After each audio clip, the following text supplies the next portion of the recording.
Bonjour à tous les frères et sœurs en Jésus-Christ dans le monde entier. Nous poursuivons la suite du message sur l'enlèvement de l'Église. Quand aura-t-il lieu? Avant, pendant ou après la grande tribulation? Donc, nous continuons. Il serait illogique de penser que les chrétiens véritables qui attendent le retour du Seigneur Jésus-Christ quotidiennement soient mis sur la même longueur et sur la même égalité et la même marche que les gens qui ne sont pas préparés, qui vivent encore dans le monde, qui disent être chrétiens et qui font rien quotidiennement, ou que les pécheurs qui ne font pas la volonté du Seigneur. Cela voudrait dire que Dieu ne fait pas de distinction entre son épouse qui est la véritable Église et les gens qui ne sont pas préparés. Ça veut dire qu'en fait, quasiment aucune récompense à nous préparer à l'heure d'aujourd'hui. Ça viendrait à l'encontre de la parabole des vierges et ça viendrait contredire en plusieurs points la parole de Dieu, notamment par rapport aux prémices, par rapport à l'Antichrist, par rapport à plein d'autres choses que j'ai pu vous citer durant tout le message.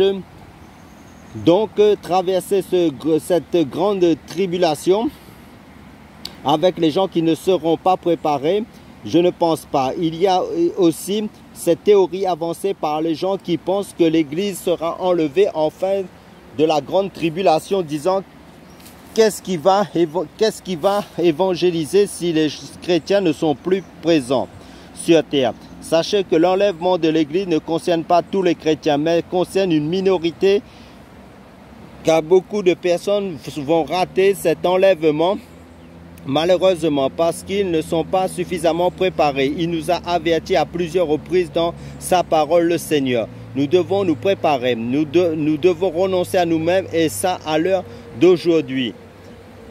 Qui le fait réellement? Qui arrive par l'amour pour le Seigneur et par la puissance du Saint-Esprit à vivre une vie loin du péché en faisant la volonté du Seigneur quotidiennement? Même quelquefois, nous trébuchons bien comme il faut.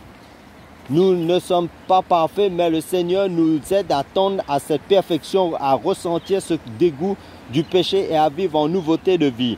Le Seigneur nous a bien expliqué clairement que nous devons vivre en nouveauté de vie et non pas vivre, c'est accepter Jésus et vivre notre vie du passé comme nous la vivions avant. Car la parole de Dieu est formelle d'après le livre d'Hébreux chapitre 12 verset 14 qui nous dit: recherchez la paix avec tous et la sanctification sans laquelle personne ne verra le Seigneur. Amen.